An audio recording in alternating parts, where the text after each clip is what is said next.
Gue udah lama gak cerita horor, dan sambil menunggu sahur mending kita cerita horor. Kali ini gue mau cerita soal horor yang ada di pesantren ya. Setelah kemarin gue cerita gue pengen banget masuk pesantren, gue mau ceritain cerita-cerita horor yang ada di pesantren. Oke, ini kejadian pas malam hari. Ada seorang anak perempuan yang kebelet BAB ya kan. Ini jam 9 malam, nih kalau di kota emang masih terang ya kan. Gue yakin juga lu pada masih nongkrong.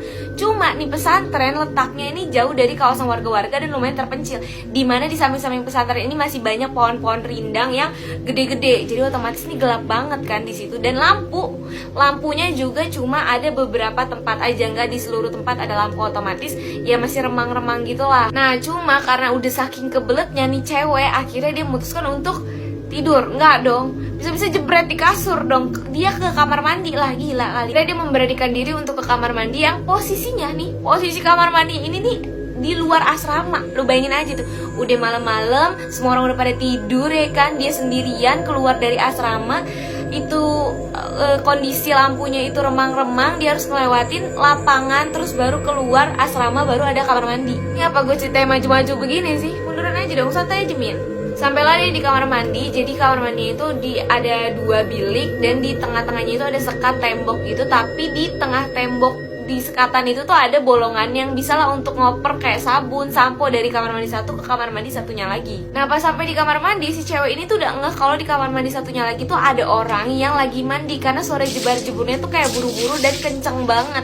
Tapi dia nggak peduli karena kayak udah kebelet banget, dan di ujung nih kayaknya dikit lagi tuh udah cepirit gitu. Gak cerita akhirnya udah kelar buang hajatnya, habis itu mau cebok dong. Pas dilihat, ini ngapa gayung kagak ada gitu kan. Ini dia baru sadar kalau nggak ada gayung dan nggak ada sabun juga. Mikir dong, ini gimana nih, udah nggak ada tisu juga kan, udah berasa orang barat kita pakai tisu kan, nggak bisa tuh, nggak enak kan. Akhirnya nih karena di kamar mandi sebelah itu masih jebar-jebur terus, nih udah kagak tahu deh berapa ember yang dihabisin, karena dia jebur-jeburnya tuh cepet banget, dan kayak berarti kan kayak air yang dibutuhin sama dia tuh banyak banget kan.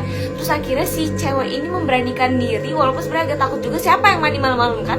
Akhirnya memberanikan diri untuk ngomong ke sebelah, boleh pinjem gayungnya nggak? Setelah dia ngomong kayak gitu, seketika bunyi cipratan jebar-jebur orang mandi itu langsung hilang, hening, dan langsung muncul suara laki-laki yang bilang, jangankan gayung, kepala aja saya nggak punya. Wah, seketika langsung lari nih cewek, nangis-nangis, nyampe kamar, temen-temennya semua langsung bangun dan kayak nanya kenapa.